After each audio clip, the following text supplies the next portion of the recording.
Dobrze, że zebrałem się wczoraj i zabezpieczyłem namiot, że chciało mi się jednak wyjść, bo mimo, że nie było w prognozach jakiegoś wiatru dużego w nocy, to jednak zaczęło wiać, potem zaczęło lać, a potem przyszła burza, no, może nie centralnie nade mną, ale gdzieś tutaj blisko obok. Trochę szarpało tym namiotem, także no cieszę się, że jednak to zrobiłem. No i wiadomo, próbowałem spać, ale jak burza jest, grzmi i walą pioruny, no to jednak nie śpi się za dobrze. Aczkolwiek mimo wszystko wstałem w miarę, jak na mnie wcześniej. I póki co nie jestem śpiący. Jest bardzo ciepło, nie wiem ile jest stopni. Mimo tego, że wieje właśnie jakiś taki mocny, szalony wiatr, to mi jest bardzo ciepło i wcześniej wyszedłem tutaj na chwilę z namiotu, to w podkoszulce po prostu i jest za gorąco. Więc faktycznie dzisiaj będzie ciepły dzień. No tylko ten wiatr, no, sprawdziłem w prognozie, to tam gdzie się udaje, on będzie minimalnie mniejszy, ale nie dużo. Więc te porywy będą takie nieprzyjemne. No i nie wiem, którą górę. Chyba rozum weźmie górę i wybiorę jakąś niższą górę, żeby nie wychodzić na jakieś duże wysokości. Bo tam będzie jeszcze bardziej wiać, a to może już, nie wiem, przynajmniej nieprzyjemne, a może być i nawet niebezpieczne. Więc też dojadę na miejsce, zobaczę jak tam wygląda sytuacja na miejscu i zdecyduję. No ale tak czy siak muszę jeszcze się wrócić do Budy, bo tamtędy generalnie prowadzi droga w te góry i zresztą też nawet na południe, tam gdzie ja się wybieram. Więc przejeżdżając przez Budę wpadnę tam jeszcze do jakiegoś sklepiku, sobie coś tam kupię ten kartusz faktycznie, bo już ten drugi też mi się skończył. Praktycznie nie mam gazu w ogóle. No i tak sobie mniej więcej planuję dzisiejszy dzień.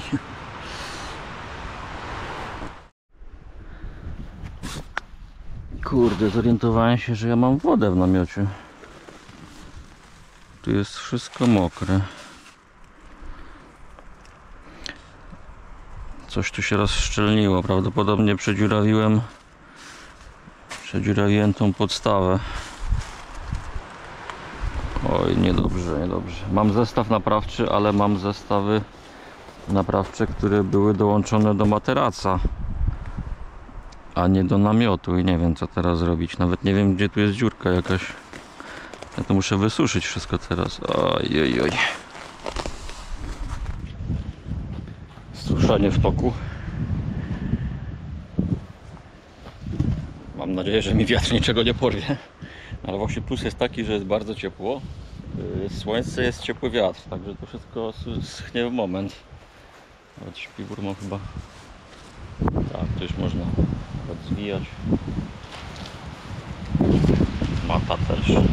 Tylko jeszcze komora została do wysuszenia, także nie jest źle.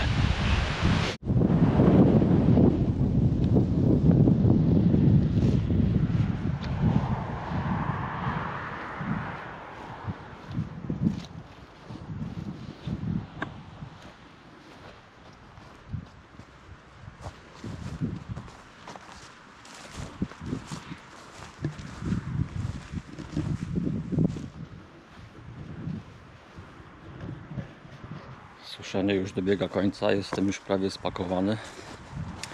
Czekam aż tylko ta podłoga mi wyschnie do końca. Jeszcze chwila. Spakuję namiot i ruszam w drogę.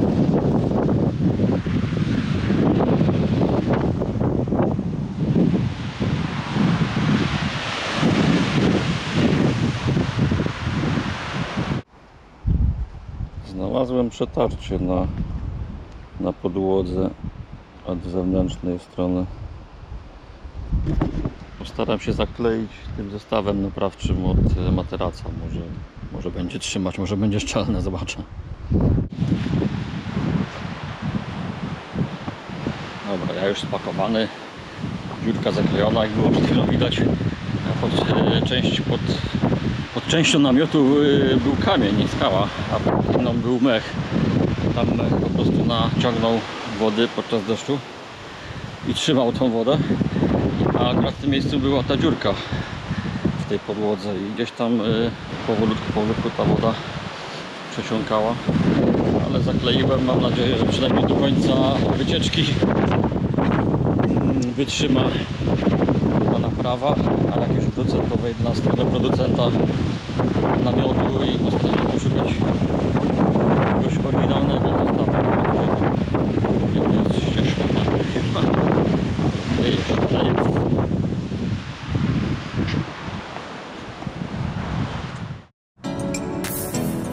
28 stopni Celsjusza. O, jak gorąco. Jak gorąco.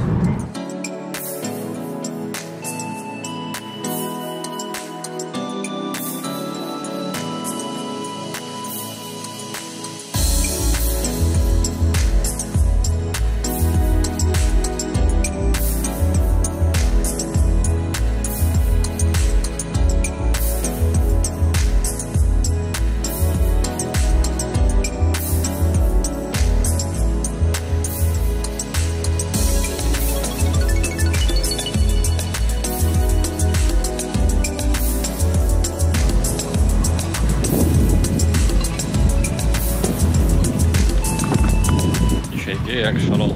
Już czapkę mi zwiało raz, jak zmieniać z namiotem i prawie mi do wody wpadła. Więc czapeczka chyba dzisiaj zostanie w samochodzie. W każdym bądź razie, jadąc po drodze tutaj jest most i tu jest cieśnina.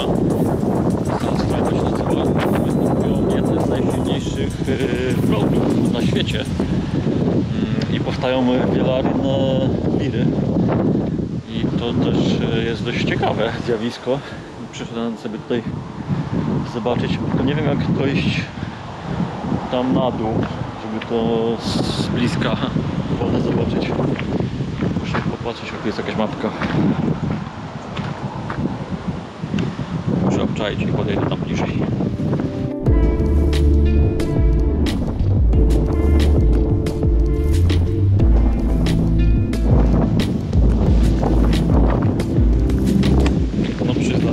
Konstrukcja tego mostu robi wrażenie. Nie wiem jaka to jest rozpiętość przesła wami, ale o wow. Wow dla konstruktora i wow dla wykonywania. Szacun.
Jest mój komin, a po lewej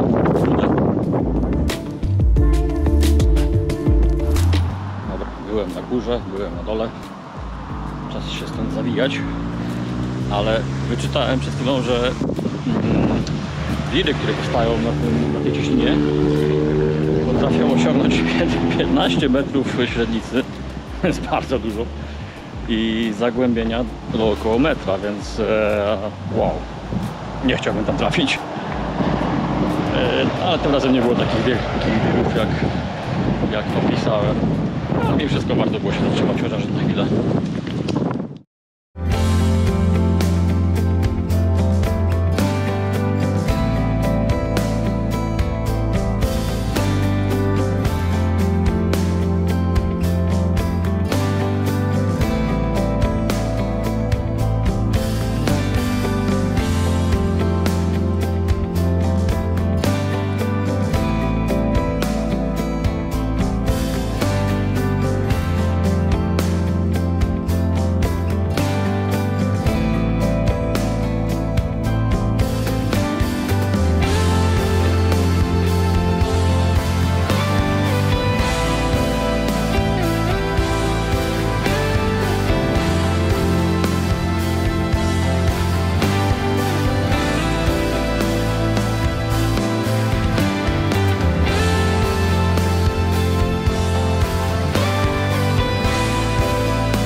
Jest darmowa zimna woda. Jest super. Zostawiłem auto na małym pseudo parkingu prywatnym. Zapłaciłem 50 koron psem. Strasznie wieje, jest 26 stopni. A wiatr jest taki ciepły. O, jak tutaj ładnie proszę.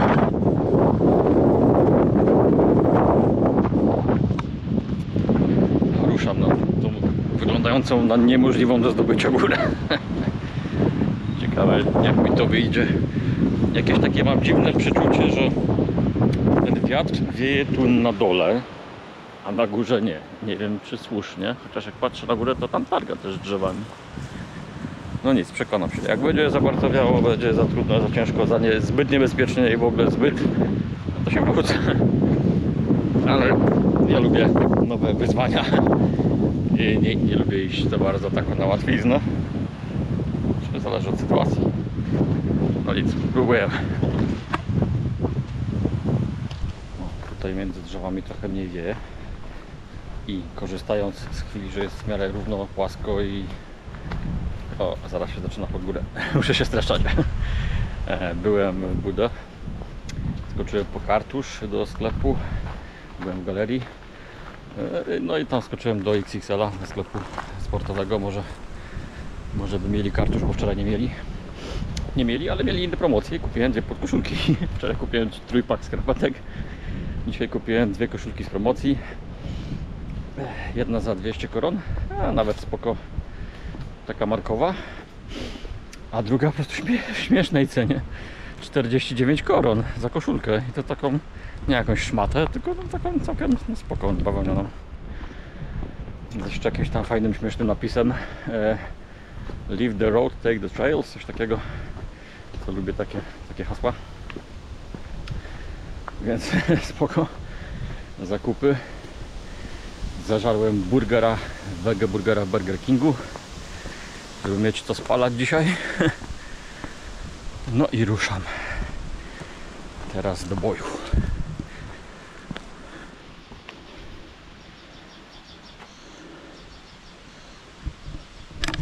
Zaczynają się schody. I to dosłownie ich przenosi prawie. Ta temperatura zabija.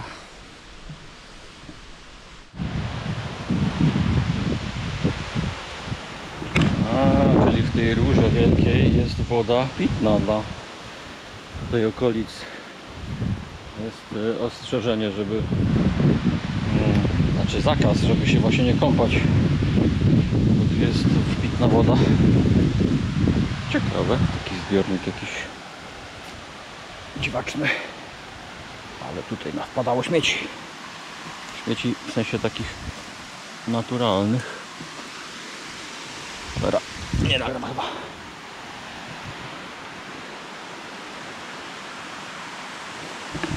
Taki se dziwny zbiornik. A tam z góry woda płynie.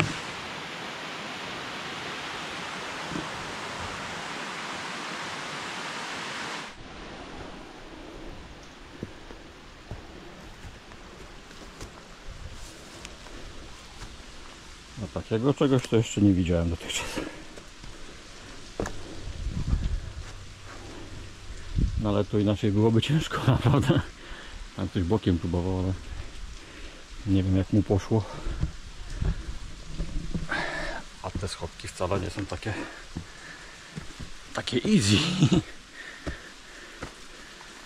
O. Ja potrzebuję chyba obydwu rąk cały czas. No to wygląda.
Znów czuję się jak w dżungli. Gęsta roślinność, upał, miejscami błocko, miejscami jakaś woda.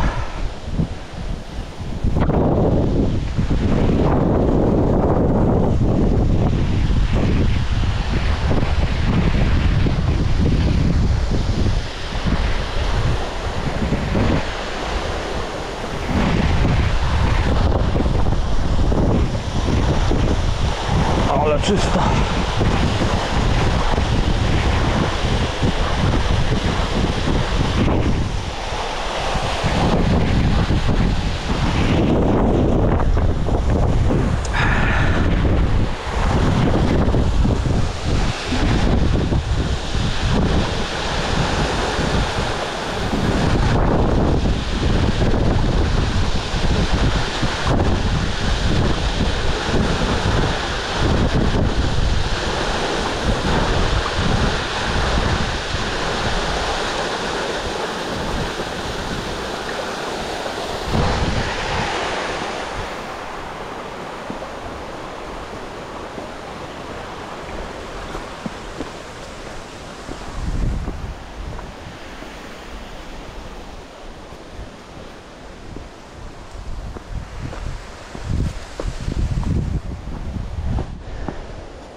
Jak na razie bardzo fajny szlak.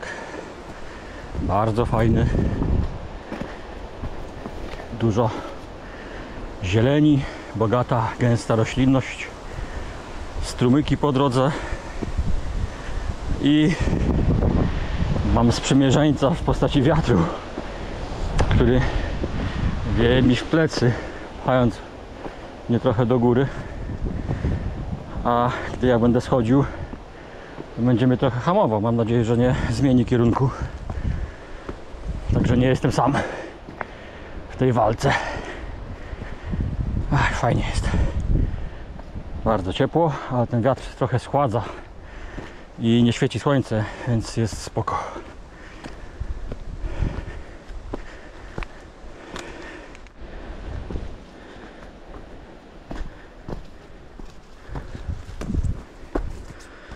Minęła właśnie godzina, jak idę. Jestem na 330 metrach. No dość sprawnie tu idzie. Takie nachylenie wygodne, bym powiedział, komfortowe. Nie dostaje się zadyszki. Nie trzeba robić przerw na oddech. Fajnie się idzie, bardzo przyjemnie.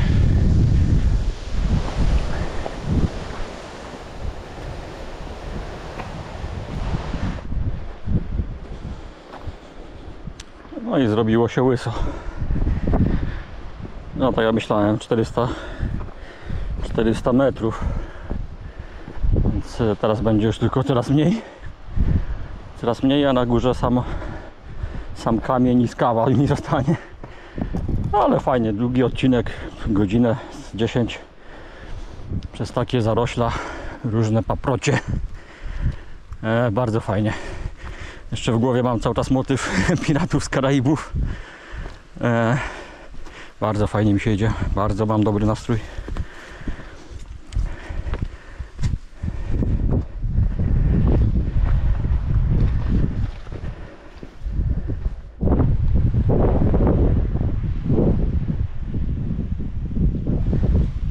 Tam w dole, nie wiem czy widać, jest prom, którym mogę przepłynąć na drugą stronę fiordu, na kolejną wyspę, jeśli nie zdecyduję się jechać autem dookoła.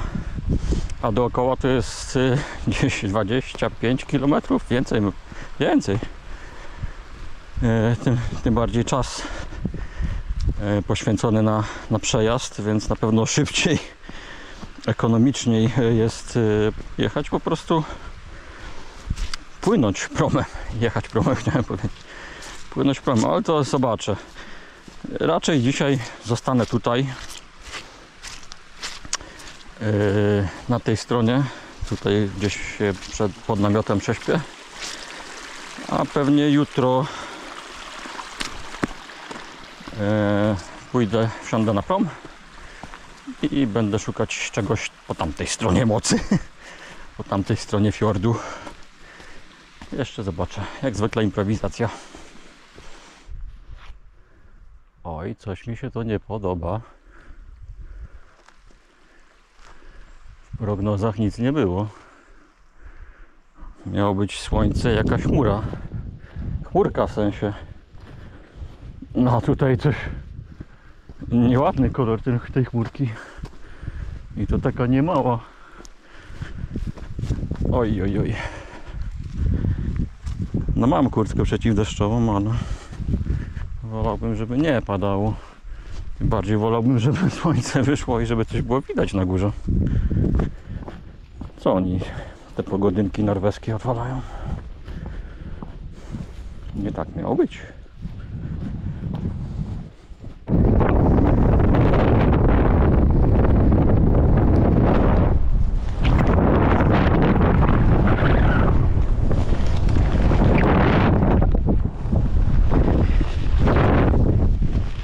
Jak tylko poczułem jedną kroplę na sobie, od razu zrzuciłem plecak, kurtka, pokrowiec na plecak. Nawet nie zdążyłem ani ubrać kurtki, ani zakryć plecaka, jak lunęło. No nie no, te pogodynki norweskie to słabo, naprawdę, żenua. Żeby nie przewidzieć czegoś takiego, tym bardziej, że taki wiatr. Ja już sobie myślałem w nocy, jak tak wieje, są burze, to przecież wszystko od razu pozmieniać może i nawet powinno. No to nie, oni się uparli, że słońce dzisiaj, idealna pogoda. Może to dla nich jest idealna, Przed chwilą widziałem jakieś dziewczyny schodząc z góry. Nie wiem, czy się wróciły, czy były na szczycie. No ale nie wiem, czy to się już poprawi dzisiaj, bo jak się oglądam do tyłu, to nie wygląda to wesoło.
Wchodzi.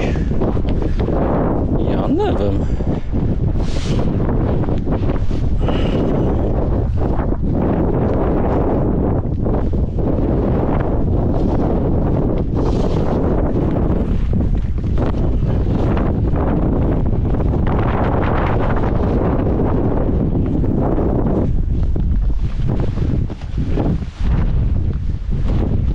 Gdzie jest winda? Domagam się windy tutaj.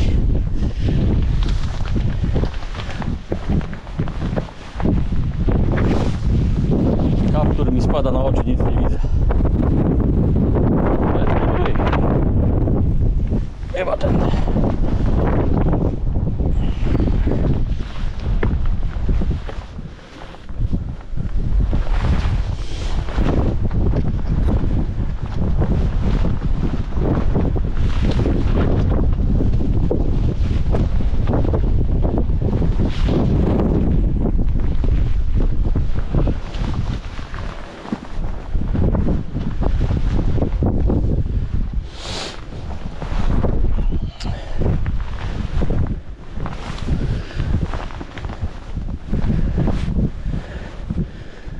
Jest skrzynka.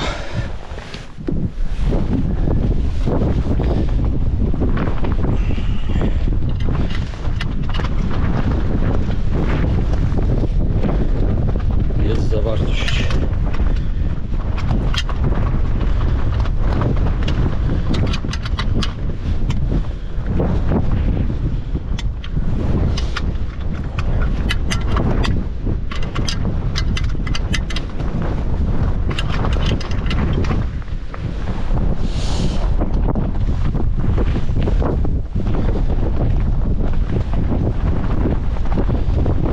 Rany boskie, jak tu wieje.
kopnąłem tu sobie, ale mimo wszystko tutaj jest przeciąg, bo jest jakaś tam dziura.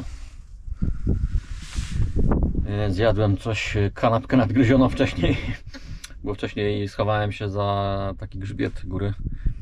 Troszeczkę przestało wiać i zacząłem kanapkę, jedną zjadłem, drugą nadgryzłem tylko, bo znowu zaczęło wiać i zaczęło padać i trzeba było się zwijać, bo zimno po prostu, jak człowiek się tylko zatrzyma, to momentalnie zimno i tak samo teraz mi się zimno robi, muszę za chwilę ruszać dalej. Ale właśnie zjadłem kanapkę, zjadłem czekoladę, rodzynki, napiłem się trochę wody. No nie sprawdziłem, jaka tam wysokość pokazywał mi zegarek, jaką wysokość na samej górze. Około 990 kilka metrów powinno, tak na mapie pokazuje, powinno być. Ja sobie sprawdzę później, jak już wrócę do domu, czy tam do namiotu, jak już zakończę trening w zegarku, to sobie sprawdzę. Nie chcę mi się tam wracać na górę.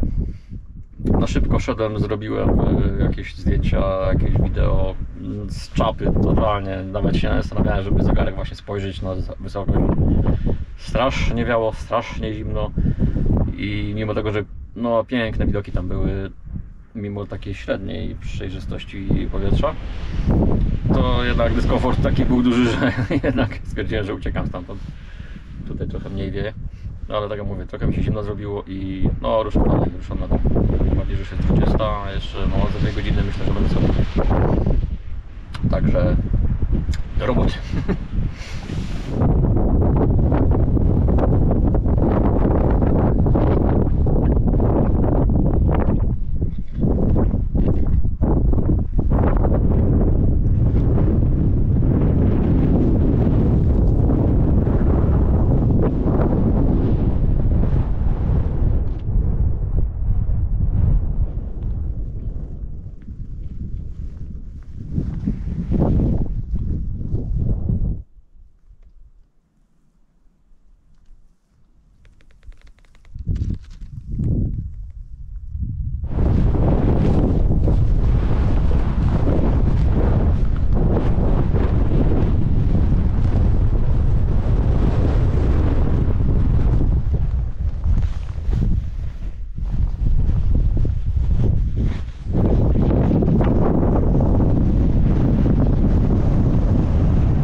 bo się boję, naprawdę.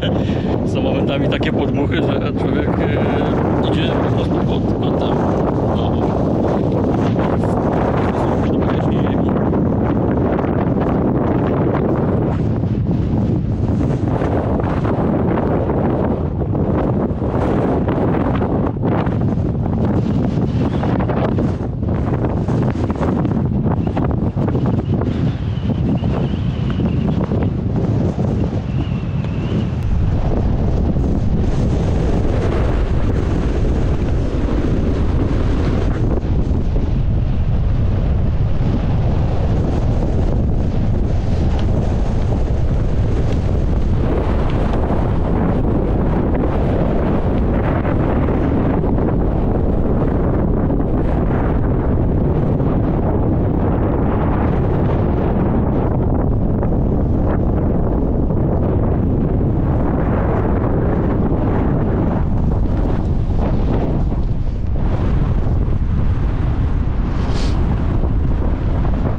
Wszedłem między drzewa. Jaki wielki ślimak. Między drzewa do puszczy ponownie. To już tak nie wieje, to w ogóle ciepło się zrobiło. Mam wrażenie, że pogodowo chyba trafiłem w najgorszym momencie, żeby wejść tam na górę. Bo i wiało, i zimno, i lunęło, i wszystko naraz. I szczerze powiem, że miałem naprawdę dużo wątpliwości, idąc tam pod górę, czy kontynuować, czy zawrócić. Bo ta pogoda była naprawdę średnio zapowiadająca się. I mówię, żeby tutaj jakiegoś nie odwalić jakiejś kaszany. W sensie, że by się niebezpiecznie jakby nie zrobiło i też żeby jakieś hipotermii nie dostać, bo to wiadomo, niby kurtka jest i tak dalej, ale ten wiatr to było jakieś szaleństwo po prostu. Masakrycznie silne podmuchy. No ale jakoś tam trochę ustąpiło i pozwoliło wejść na szczyt. Także satysfakcja jest.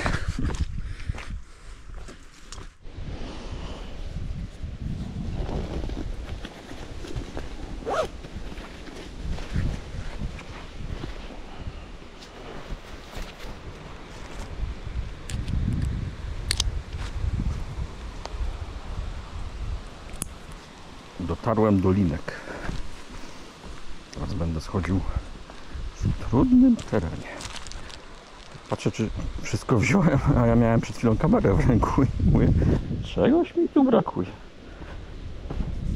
Kamera zawieszona. Nie wiem, czy te linki są do schodzenia, czy do wchodzenia. Może bardziej do zimowych warunków.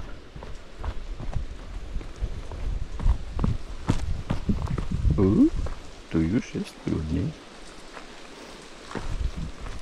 Idę tą stroną.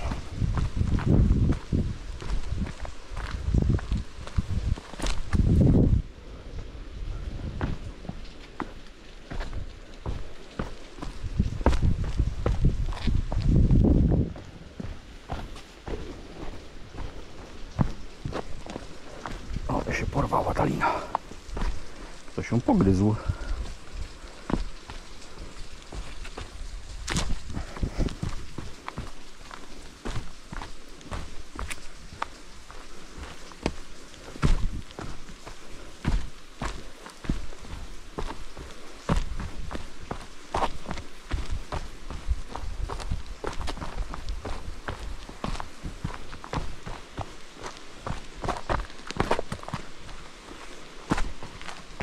No dobra, przytrzymam się.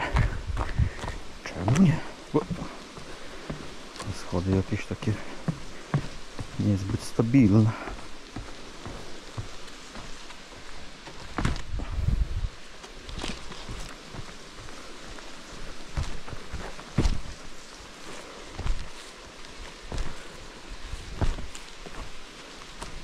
Tędy.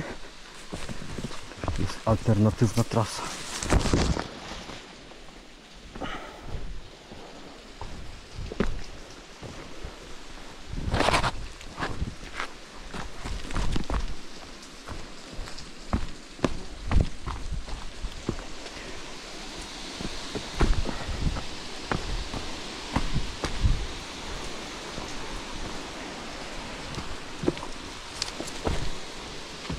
Nie wiem, jakoś bardziej wolę się trzymać drzewa niż tych linek. A jakie niewygodne schody. O rany boskie. Mój kolana.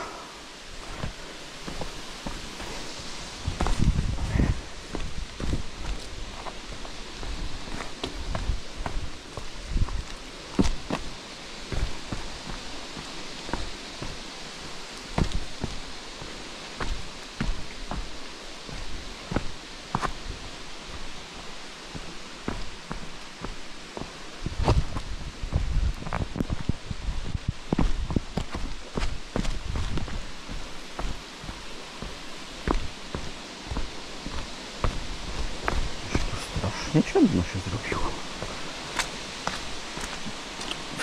w tym lesie.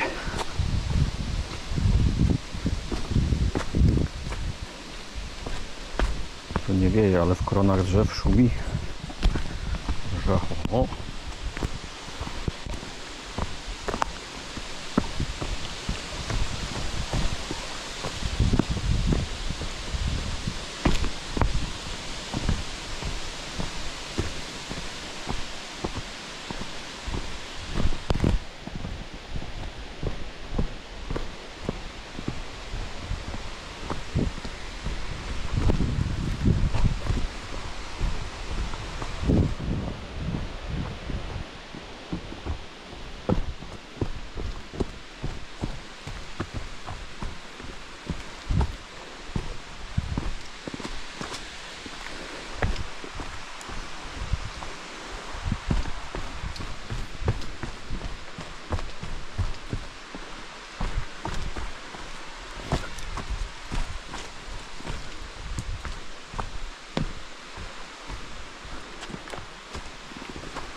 odcinek specjalny.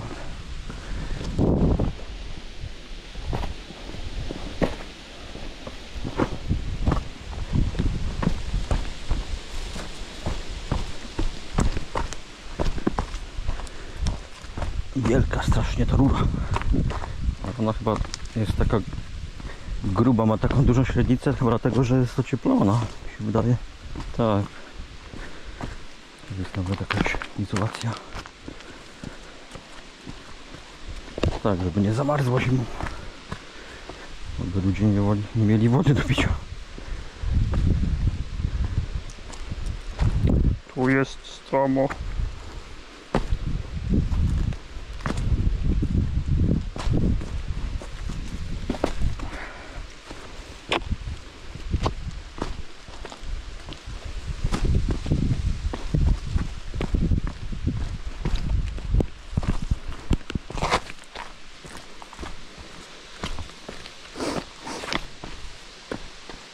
Tu może być ślisko, tam idę.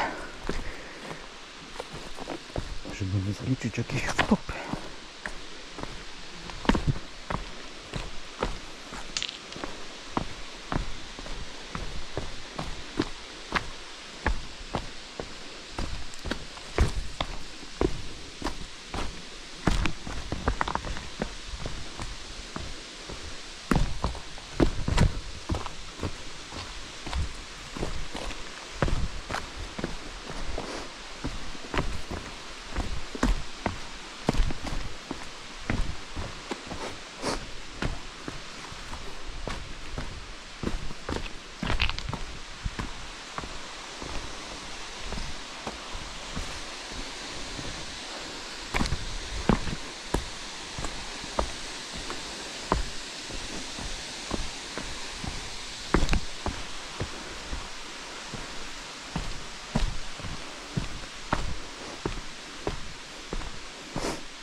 Już sielanka.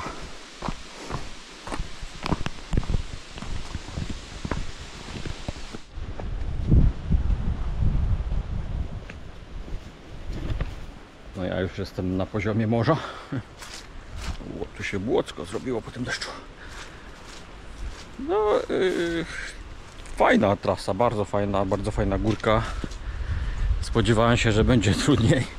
Największą trudnością dzisiaj była pogoda i wiatr, który momentami mnie normalnie przerażał, że mnie zrzuci w przepaść, więc się nawet nie zbliżałem do krawędzi tym razem. I ten deszcz później nieprzyjemny i to, że się zimno zrobiło, to było największą trudnością. A połowa trasy to w ogóle super, naprawdę sielanka. Nie umierało się po drodze wypluwając płuca, tylko fajne takie wygodne, komfortowe nachylenie. Fajne okoliczności, właśnie przyroda, zielono, trawy, paprocie, w ogóle wow. Druga część, no to wiadomo, że już tam o pewnej wysokości, że tam już tej roślinności mniej i taka bardziej karłowata i tak dalej. Ale generalnie zaskoczyło mnie to, że łatwa trasa. I gdyby nie ta pogoda, to naprawdę byłoby dzisiaj tak wbrew pozorom, bo wysokość trochę była duża. Prawie niecałe 1000 metrów, bo tam 993 chyba jest na mapie zaznaczone. Więc to trochę brzmi groźnie, a w rzeczywistości naprawdę prosto. I tam końcówka też nie wiedziałem, co tam mnie czeka i obawiałem się, że może będą jakieś strome podejścia, przepaście, pionowe ściany, jakieś wdrapywanie się czterema kończynami, łapanie zębami, a nic takiego nie było. Trochę głazów i kamolców było na górze. Z Geostatopen mi się trochę skojarzyło. No i ogólnie no co, tak 4,46. Jakby nie wiało, to pewnie bym sobie jakieś dłuższe przerwy zrobił, bo zrobiłem tylko dwie króciutkie po jednej kanapeczce, czyli po 5 minut gdzieś. Powiedzmy tak, to bym pewnie zrobił dłuższe przerwy, no to trzeba liczyć mniej więcej 3 godziny wejście, 2 godziny zejście, powiedzmy. Coś takiego. Bardzo polecam trasę i górę, bardzo fajne widoki dookoła. z każdej strony 360, także są propsy, polecam. Jak coś, możecie śmiało walić na tą górę. A ja tymczasem zbliżam się powoli do samochodu. Muszę obmyśleć jakieś miejsce do namiotowania dzisiaj. Nic po drodze nie widziałem. Pokręciłem się tu i ówdzie, teraz wracając. No ładnie.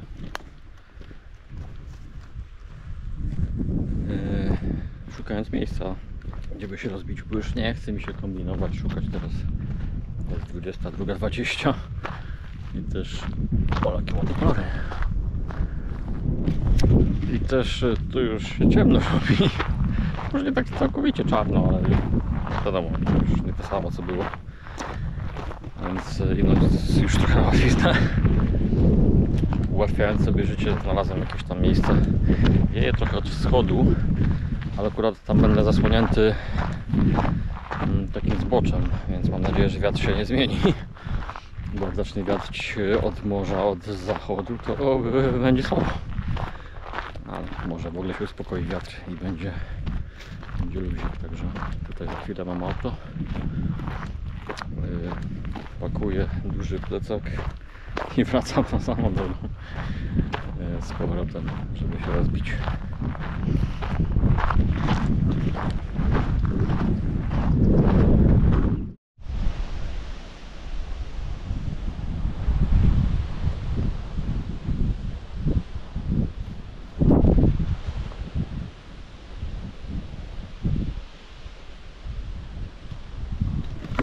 Po wielu walkach i bojach udało mi się i znaleźć miejscówkę i wygrać walkę z wiatrem i postawić ten namiot. Miejsce nie jest jakieś super, nie powala, tu są wszędzie skały, pod spodem jest nie szło w ogóle wbić śledzi. Mam nadzieję, że nie porwie do tej wody. No, robię sobie jakieś jedzenie, 23:24 i wbijam do namiotu i robię to co trzeba przed spaniem, czyli jedzenie, odpoczywanie, ładowanie elektroniki, picie i te sprawy. Do następnego.